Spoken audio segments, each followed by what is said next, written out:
नमस्कार। वास्तुशास्त्र के एक नए एपिसोड में आप सभी लोगों का पुनः स्वागत है। आज मैं बताना चाहूँगा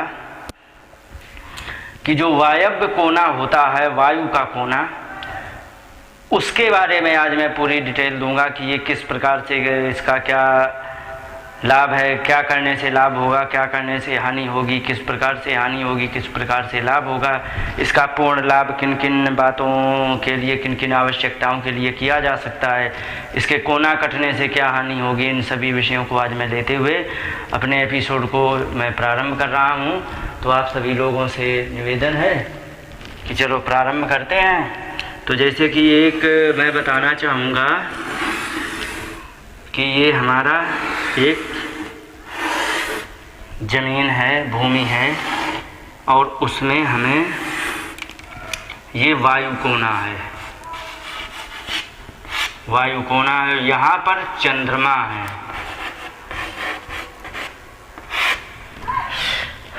ये जो यहाँ पर हमारे चंद्रमा है, तो इसके बारे में मैं बताना चाहूँगा। ये जो चंद्रमा हमारे मन का कारक होता है, और जिस समय हम कुंडली बनाते हैं तो जब उसमें ये पूछा जाता है कि माता से हमारे इनका संबंध कैसा रहेगा, तो उसको क्या करते हैं कि तुरंत हम चंद्रमा का जो स्थान होते हैं, जो राशि होती है, वहाँ से उसको लग्न कुंडली वहीं से बना करके, जिस जगह पर चंद्रमा है उसी की लग्न कुंडली बना करके फिर उसका विवेचन करते, तो उससे माता के संबंध की जानकारी हो जाती है। अर्थात कहने का मतलब है, चंद्रमा जो होता है वो माता का भी प्रतीक होता है, हमारे मन का प्रतीक होता है, और सूर्य होते हैं वो पिता के प्रतीक होते हैं और कीर्ति के प्रतीक होते हैं। तो इससे इन बातों को ध्यान रखेंगे मोटा मोटा, एक तो मन से और दूसरी माता से। तो अब मैं बताना चाहूँगा कि चूँकि चंद्रमा हमारे मन के प्रतीक हैं, तो हिंदू धर्म में वैसे चंद्रमा की पूजा नहीं है, और अगर जो चंद्रमा की पूजा करें तो बहुत सारा लाभ होगा। मुस्लिम लोग ज़्यादा करते हैं, तो इससे चंद्रमा से हमारा मन का संबंध जुड़ा होता है। यदि चंद्रमा का कोना कट भी जाएगा तो वो सीधे हमारे मन पर असर डालेगा। तो अब मैं बताना चाहूँगा कि जो वायु क्षेत्र होता है वो चलता हुआ माने स्थिर नहीं होता है, क्योंकि वायु कभी भी रुकती नहीं है और वो हमेशा चलायमान रहती है, और चलायमान रहने पर ही उसकी महिमा है। वायु बंद हो जाए तो सबको समस्याएं होती है। पंखा यदि हम घर में चलाते हैं तो इसीलिए चलाते, जो स्थिर वायु है उसको गतिमान किया जाए, तो ये गतिमान होती है वायु। तो इसलिए ये जो कोना होता है हमारे लिए हुनर का भी कोना होता है। इससे जितने भी है सब हुनर यहीं से निकलते हैं, क्योंकि मन का प्रतीक होता है, और ये मन का प्रतीक होने से ये मन को प्रबल कर देता है, और इससे कि हमारा हुनर इससे ज़्यादा खिल करके आते हैं। दूसरी बात ये है कि अगर जो किसी व्यक्ति को डिप्रेशन की समस्या हो, या बच्चा ज़्यादा डरपोक हो, या उसका पढ़ाई में मन ना लगता हो, तो उसको चाहिए है कि वो चंद्रमा का दर्शन कराते रहे। यदि बच्चा खिन्न ज़्यादा होने लग जाए तो चंद्रमा का दर्शन कराने से क्या होगा कि वो बच्चा प्रसन्न रहने लग जाएगा, क्योंकि मन का चंद्रमा से सीधा संपर्क है। और अगर जो चंद्रमा का दर्शन करेंगे तो उससे हमारा मन प्रसन्न रहेगा। तो यदि बच्चा डिप्रेशन की समस्या में हो गया हो तो उससे हम चंद्रमा का दर्शन कराना उससे प्रारंभ कर दे। तो कहने का मतलब जो चंद्रमा का संबंध है सीधे हमारे मन से है। और इस वायु क्षेत्र को या वायव्य क्षेत्र को हम मेहमान खंड कहते हैं। वो इसलिए कहते क्योंकि यहाँ पर रहने वाला व्यक्ति रुक बहुत कम पाता है, चाहे घर में रहे चाहे कहीं भी रहे।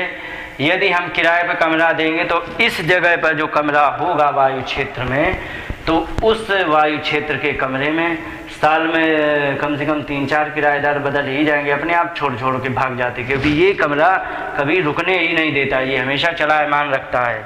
तो इसलिए ये मेहमान खंड भी कहा जाता है। और ये एक बात और है, अगर जो हमारे घर का वास्तु कई जगह से बिगड़ा हो, और घर का स्वामी यदि यहाँ पर सोता है, अगर जो यहाँ पर बेड लगा के घर का स्वामी सोने लग जाए और घर का और वास्तु बिगड़ा हो, थोड़ा जन्म कुंडली में भी यदि कोई थोड़े वो दोष हों और ये अच्छे कर्म ना करने वाला व्यक्ति हो, तो उसे जेल भी जाना पड़ सकता है, ये और इससे समस्या होती है। तो इसलिए ये जो होता है हमारे मन का कारक होता है। आगे जब हम इसके कोने कटे का वर्णन करूँगा तब इसके बारे में मैं विस्तार से बताऊँगा। अब मैं इसमें बताना चाहूँगा कि यदि हम रसोई देते हैं तो क्या होगा। तो हम क्या करें, यदि हम इसको यहाँ रसोई दे दें, जैसे ये ले लिया, ये ले लिया, ये ले लिया, ये ले लिया, तो इसमें एक ही बात का ध्यान रखेंगे कि इसमें रसोई हमेशा दक्षिण मुखी रहेगी, पश्चिम मुखी, क्षमा चाहूँगा, पश्चिम मुखी ही रसोई रहेगी। इसमें हम उत्तर मुखी रसोई नहीं बना सकते। जैसे कि हम अग्नि कोने में यहाँ पर हम बनाते हैं रसोई, तो वो पूर्व मुखी बनाते, तो यहाँ पर हम चूल्हा दे करके महिला को यहाँ खड़ी करके पूर्व मुखी कर देते हैं और यहाँ सिंक वगैरह दे देते हैं, तो यहाँ सिंक हो जाती। तो इसमें यहाँ पर हमें देना है पश्चिम मुखी, उस सिंक यहाँ देना है। तो इस प्रकार से हम इसमें रसोई बना दें। रसोई के बारे में कुछ लोगों का मत ये है कि रसोई कहते हैं अरे तुमने वायु में रसोई दे दी, जबकि उससे कोई दोष नहीं लगता है। जिस समय हम ब्याह मिलाते हैं तो ब्याह मिलाने में जब ये तत्व मिलाए जाते हैं कि ये अग्नि तत्व का है या वायु तत्व का है, इसका कौन सा तत्व प्रधान है, तो जब हम ब्याह मिलाते तो लड़के का यदि वायु तत्व है और लड़की का अग्नि तत्व है तो हम एक दूसरे से मिला देते, क्योंकि ये इन दोनों में आपस में मित्रता होती है। क्योंकि वायु अग्नि जो होती है वो बिना वायु के कभी भी चल ही नहीं, उसको ऑक्सीजन की ज़रूरत पड़ती है, जिसको हम हिंदी में प्राणवायु कहते हैं, उसको ऑक्सीजन की आवश्यकता पड़ती ही है।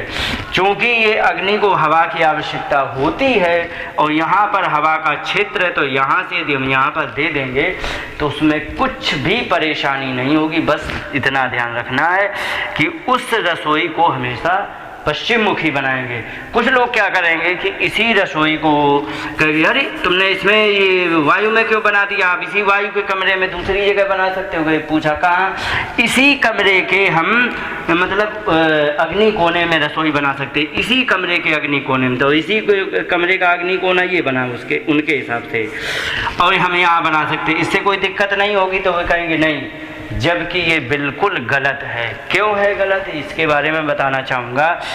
ये जो जब हम इस प्रकार से हम 3 भागों में ऐसे विभाजित करेंगे तो ये क्या है, और इसको ऐसे से कर देंगे और ये ऐसे से कर देंगे, तो इसमें जो ये बीच का हिस्सा निकला है, तो इसको मान लो यहाँ से ज़्यादा हो गया तो ऐसे करके ऐसे जो निकलेगा, तो ये जो ब्रह्म स्थान निकला है, तो ये जो ब्रह्म स्थान है, तो इस ब्रह्म स्थान में हमने रसोई यदि दे दी तो हमारे लिए सबसे बड़ी समस्या हो जाएगी। हम ब्रह्म स्थान में कभी भी रसोई नहीं दे सकते हैं। तो कहने का मतलब यहाँ पर वास्तु के आधार से कभी किसी भी कमरे का अग्नि, और जैसे पूरे घर का जो वो होता है अग्नि और वायु और ये सब होते हैं नैऋत्य, तो हम एक कमरे के में वो हम हिसाब नहीं लगा सकते, अन्यथा हमारे वास्तु का सिस्टम बिगड़ जाएगा। इसलिए हम इसमें कभी भी ऐसा बिल्कुल नहीं करेंगे। तो इसलिए हम क्या करेंगे, यदि हम यहाँ पर रसोई देते हैं तो यहाँ बड़ी आसानी से हम रसोई दे सकते हैं, इसमें हमें कोई तकलीफ नहीं होने वाली है। अब इसमें क्या है कि अग्नि से दोनों इसलिए मिल जाते हैं क्योंकि ये एक दूसरे के मित्र हैं, और मित्र होने पर मित्र के घर में हर व्यक्ति रह सकता है, उसमें कोई तकलीफ़ नहीं होती है। तो इसलिए जब मित्र के घर में हम रह सकते हैं, कोई तकलीफ़ नहीं है, तो मित्र के घर में यदि हम अग्नि को बैठा देंगे तो भी हमें कोई तकलीफ़ नहीं होने वाली है। इसलिए हमें ऐसा बिल्कुल नहीं करना चाहिए कि हम इस वायु कोने के अग्नि कोने में हम बना दें, ये तो सरासर गलत हो जाएगा और ये बेकार हो जाएगा। अच्छा, ये वायु के भी हिसाब से अच्छा है। ज़्यादातर वायु मैंने देखा है, हमेशा वायु, मैं तो ये कहूँगा कि लगभग 90% वायु जो चलती है तो पश्चिम से पूर्व की ओर चलती है। तो पश्चिम मान लो यहाँ है, पश्चिम है, और यहाँ से यदि वायु चली पूर्व की ओर तो उससे क्या है, हमारे वायु का डायरेक्शन ये बनेगा, ये बनेगा, ये बनेगा, ये बनेगा, ये बनेगा और ये बनेगा। अगर जो मान लीजिए यहाँ पर रसोई दे दी और भगवान ना करे दुर्भाग्यवश किसी भी कारण वायु का एक्सीडेंट होता है, दुर्घटना होती है, वो अग्नि की दुर्घटना होती है, तो उसकी सारी लौ यहाँ से हम कोई जो हम देंगे बाहर के लिए, हवा जाने के लिए जो हम देंगे, तो यहाँ से कोने से आसानी से निकल जाएगा, और यहाँ पर होगी तो भी कोने से आसानी से निकल जाएगी।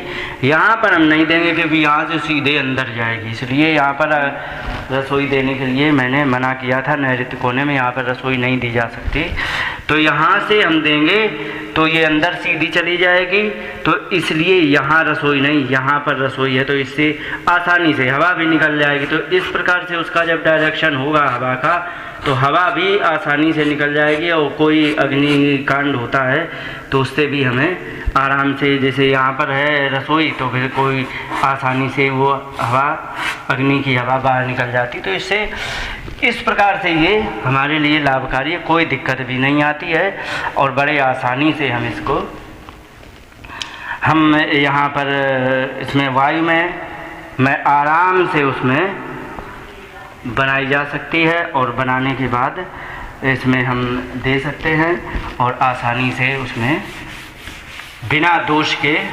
इसमें एक बात और बता दें, यहाँ पर टॉयलेट भी दी जा सकती है, इसमें कोई दोष नहीं है। अब क्यों नहीं दोष है, ये हमारे समझ से अभी परे है, लेकिन इसमें दोष सच में ऐसा देखा गया कि इससे टॉयलेट देने से दोष नहीं, लेकिन इसके बारे में आगे बताऊंगा कि आखिर इसमें टॉयलेट में क्यों दोष नहीं है। इसके बारे में आगे सब जब पानी का विवरण आएगा तब उसमें मैं बताऊंगा। तो अभी मैं सिर्फ ये बताना चाहूँगा, अब क्या है कि अगर जो हम पानी का टैंक दे देते हैं, तो मैंने वीडियो ऐसे बना के रखी है कि हम यदि पानी का टैंक यहाँ देते हैं तो उससे हमारे घर में एकलता का योग बनता है। पानी के जैसे कि अब मैं बता दूं, एक ये है ऐसे ऐसे ऐसे और ऐसे, और मान लीजिए कि कोई घर है 3 साइड ओपन, तो जैसे कि मान लो ये ऐसे सीधे कर दिया, ये ऐसे कर दो और ये ऐसे कर दो, ये ऐसे हो गया और ये ऐसे हो गया। अब ये है यहाँ पर उसने अपना घर बना लिया। तो अब इसमें क्या होता है कि मान लीजिए कि किसी भी व्यक्ति ने यहाँ पानी का टैंक यहाँ पर बना के, यहाँ पर ऐसा पानी का टैंक बना दिया, तो क्या होगा इसके बारे में मैं बताना चाहूँगा। अगर जो हमने यहाँ पर पानी का टैंक या फिर इस कोने में ऐसे पानी का टैंक दे दिया, कैसा भी पानी, इन दोनों कोनों में यदि हमने पानी का टैंक दिया तो उसमें सबसे ज़्यादा समस्या आएगी कि हमारे शत्रु बिना वजह के बढ़ जाएंगे, पहला। दूसरा, कोर्ट के मैटर हमारे लिए बहुत ज़्यादा बन जाएंगे। जब कुछ अपराध नहीं करेंगे तो कम से कम नहीं तो कचहरी या थाने में जाकर के अपनी सफाई प्रस्तुत करनी ही पड़ेगी। ऐसा योग ये बनाता ही है। और क्या है कि ये एकलता का योग देता है। अब इसमें क्या होता है कि यह 15 साल बाद इसका वास्तु जागृत होता है। और इसमें क्या है कि मान लीजिए कि यहाँ पर कोई टॉयलेट दे दिया, टॉयलेट यहाँ पर दे दिया, अब उसकी पानी की टंकी यहाँ पर है, तो ये सारे दोष उसमें हो जाएंगे। और ये एक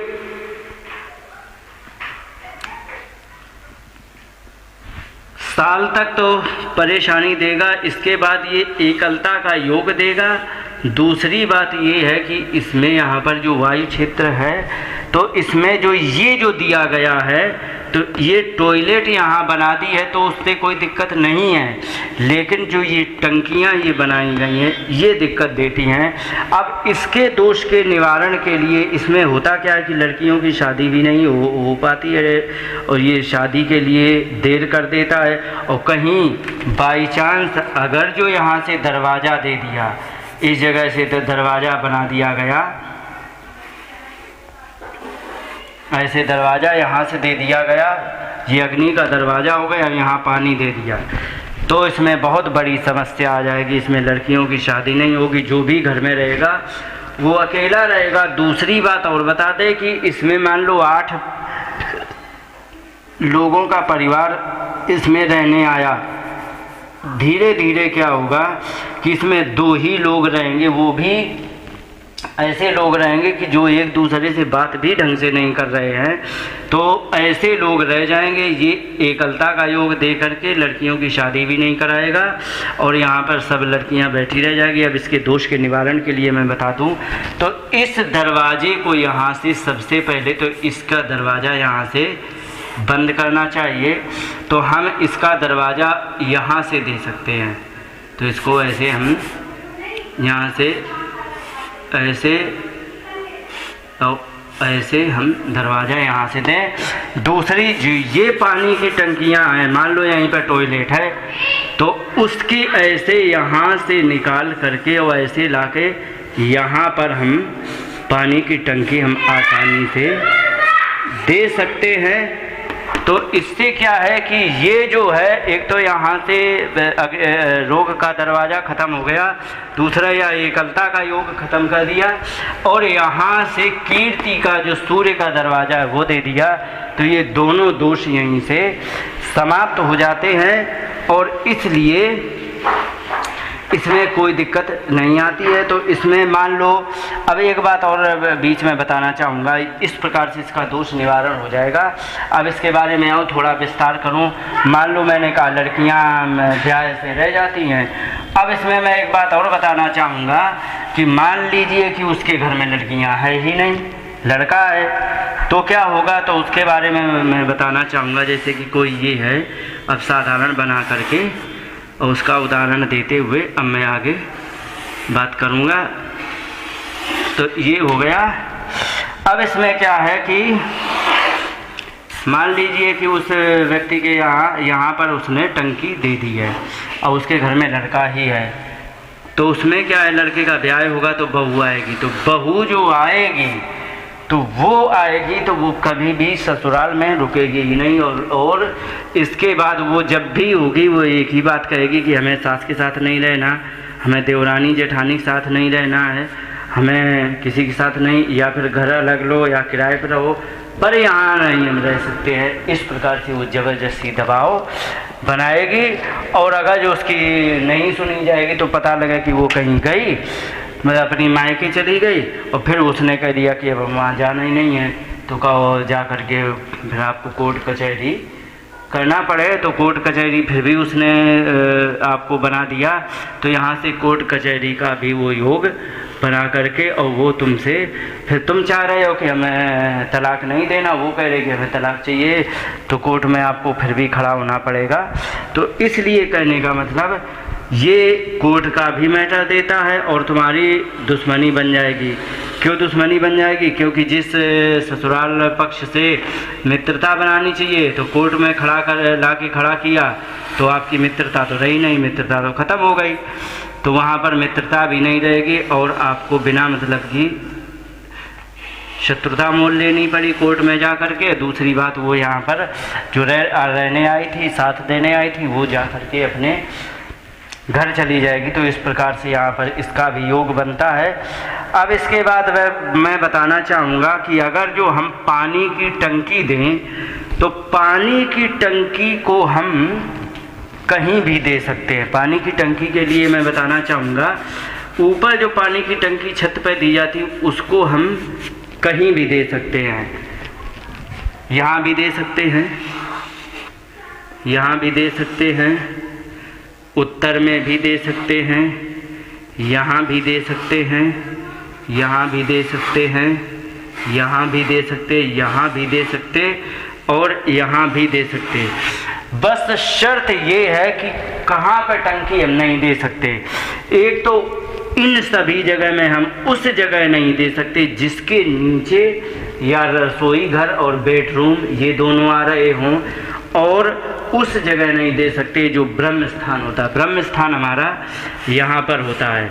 ब्रह्म स्थान ये हमारा सूखा ही होना चाहिए, इसमें कहीं भी पानी की टंकी का कोई भी स्थान नहीं चलेगा। यदि कर दिया यदि पानी की टंकी यहाँ दे दी तो जिस समय ये ब्रह्म स्थान का वर्णन आएगा तब मैं बताना चाहूँगा।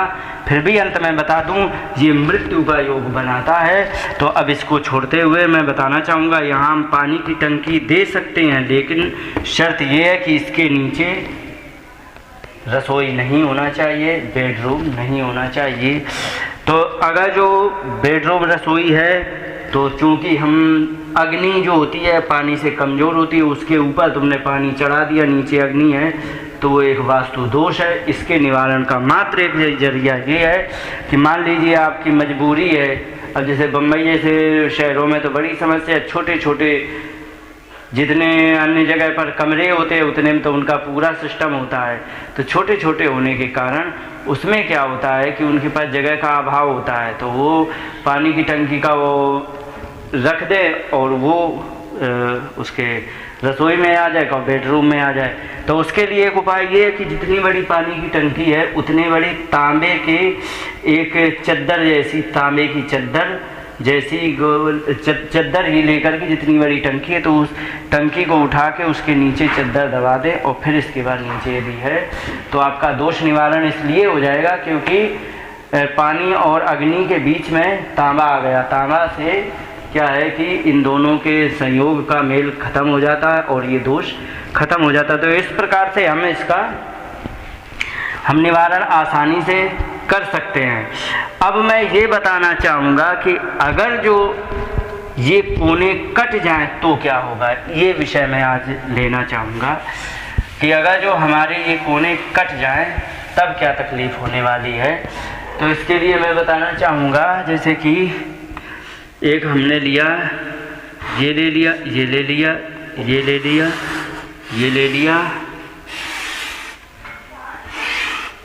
अब मैं ये बताना चाहूँगा कि ये जो कोने कट गए तो ये क्या है कि एक तो हमारे यहाँ वायु है, वायु के साथ साथ चंद्रमा है। तो ये जो चंद्रमा से संबंध कटा अर्थात हमारे मन से संबंध कट गया। तो ये जो मन से हमारा संबंध कटा है इससे व्यक्ति डिप्रेशन में चला जाएगा। जो भी इसमें घर में रहेगा तो वो व्यक्ति डिप्रेशन में चला जाएगा, क्योंकि इसका संबंध सीधे सीधे चंद्रमा से, और चंद्रमा का संबंध हमारे मन से होता है। तो डिप्रेशन एक मानसिक रोग है, इसको मानसिक रोग कहते हैं। तो ये जो मानसिक रोग है तो ये डिप्रेशन में व्यक्ति चला जाएगा। तो इसकी पूर्ति के लिए बस वही एक रास्ता रह गया है कि आप यहाँ से आप तार डालें 6.25 mm का, या फिर ऐसा तार डालें तो ये आपका पूरा यहाँ से एकदम ऐसा जा कर के आपका प्लॉट तैयार हो जाएगा। नहीं ऐसा डाल लो तो आप मतलब कम से कम तो यही है, मतलब छोटा तार डालना है इतना। जैसे मान लीजिए इसकी लंबाई ज़्यादा है तो आप ऐसे, और जैसे चौड़ाई ज़्यादा तो आप इधर भी डाल सकते हैं, ऐसे से भी डाल सकते हैं। तो ऐसे से भी डाल देंगे, जैसे चौड़ाई इधर को कम है और इधर ज़्यादा है तो आप फिर इधर डाल दें तो कम तार लगेगा, उससे कोई दिक्कत नहीं है। तो उससे क्या है कि इनसे फिर तुम्हारा पूरा यहाँ पर ये वाले एक ये कोना बनेगा, फिर ये और ये कोना, फिर यहाँ से इतना आसानी से आपका प्लॉट एक चौकोर प्लॉट तैयार हो जाएगा। इससे तुम्हारा दोष का निवारण हो जाएगा। बनाएंगे पूरे में, लेकिन क्या है कि इससे जो हमारा प्लॉट है इसको आपने एक जगह हमारी सुनिश्चित की है कि हे वास्तु पुरुष आप यहाँ पर विराजमान हो, वो जो एक्स्ट्रा जगह है उसको छोड़ दो आप, तो फिर वे अपने आप को यहाँ पर सेट कर लेंगे। फिर आप कंस्ट्रक्शन में खूब बनाते रहो, कोई फ़र्क नहीं पड़ेगा। तो इसलिए इस प्रकार से हम इस दोष से बच सकते हैं और बड़े आसानी से हम इससे। अब मैं एक बात बताना चाहूँगा कि ये जो है जो कट गया है क्षेत्र, तो कटा तो ये इसी प्रकार से कटेगा, कटने का ऐसे ही बनेगा। अब मैं बढ़ने का बताता हूँ, बढ़ेगा दो प्रकार से। तो ये जो बढ़ेगा, तो मैं अब बढ़ने का बताता हूँ कि किस प्रकार से बढ़ेगा, उसका क्या प्रभाव होगा। तो मैं आपको बताना चाहूँगा ये ऐसे करके, ऐसे और ये ऐसे और ये ऐसे और ऐसे, ये आपका बना है, बढ़ा है वायु और पश्चिम, वायु पश्चिम कोना बढ़ गया। अब इसका क्या फल होगा इसके बारे में मैं बताना चाहूँगा। जो ये वायु पश्चिम बढ़ा है, तो इसमें क्या होगा कि व्यक्ति, चूंकि मन से संबंध एक्स्ट्रा हो गया, हमारे पास मन के लिए या चंद्रमा के लिए इतनी जगह थी, लेकिन ये एक्स्ट्रा हो गया। अब ये जो एक्स्ट्रा हो गया है, तो इसका मतलब है कि हमारे लिए चंद्रमा की जगह ज़्यादा हो गई, हमारे मन का विस्तार हो गया। अब मन का विस्तार हो गया है, क्योंकि बुद्धि का नहीं हुआ है, तो मन का विस्तार होता है, तो व्यक्ति इसमें ओवर कॉन्फिडेंस हो जाता है। ओवर कॉन्फिडेंस क्या है कि कोई काम करेगा, उसने कोई भी काम करने को चलेगा तो सोचेगा समझेगा कम और वो काम जल्दी कर देगा। तो इससे क्या है कि गलतियां होने की संभावना सबसे ज़्यादा ऐसे में हो जाती हैं। कभी कभी क्या होता है कि प्लॉट तुम्हारा इतना है, ठीक है, इस प्रकार से है प्लॉट। अब आपने क्या किया कि आपने डोर दे दिया, आपने मान लो ये मैं बताऊं, ये ऐसे डोर दे दिया, ठीक है। अब क्या हुआ कि यहाँ से तुम्हारा डोर तो हो गया, लेकिन तुमने ऊपर टीन या फिर कुछ भी डाल करके ऐसे छप्पर जैसा लगा लिया ताकि हम यहाँ पे खड़े हो जाएं, ठीक है, खड़े हो जाएं, कार खड़ी कर लें, साइकिल खड़ी कर लें, कुछ भी।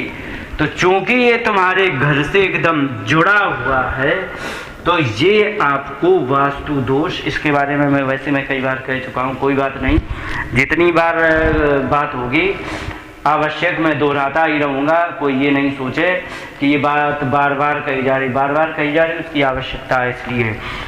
तो जमीन पर इसका कोई संबंध नहीं, भले ही दो खंभे खड़े किए लोहे के, उससे कोई दिक्कत नहीं, लेकिन ऊपर भी यदि बना दिया गया है, कोई घर के ऊपर बना देते हैं, तो सड़क है, ऊपर घर बनाया, छज्जा है, यदि छज्जा बिल्कुल बराबर पूरे घर में यदि 3 फुट लटकाया है सड़क पर, तो 3 फुट पूरा लटकेगा, तो उसमें वास्तु नहीं बिगड़ेगा।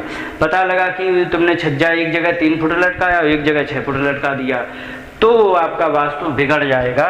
तो ये जो लटक गया है, तो ये भी ओवर कॉन्फिडेंस देने का योग बनाएगा और आप गलती करेंगे, और गलती करने के बाद आपको नुकसान झेलना पड़ेगा ही, इसमें कोई विकल्प नहीं। इसका उपाय क्या है?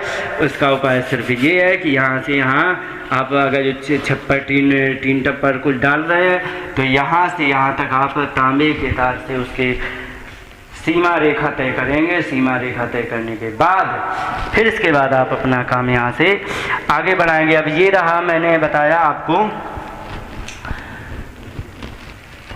पश्चिम की तरफ बढ़ा हुआ। अब मैं बताना चाहूँगा, या फिर वो पश्चिम की तरफ ऐसे भी बढ़ाया जा सकता है, वो छोड़ो, जाने दो।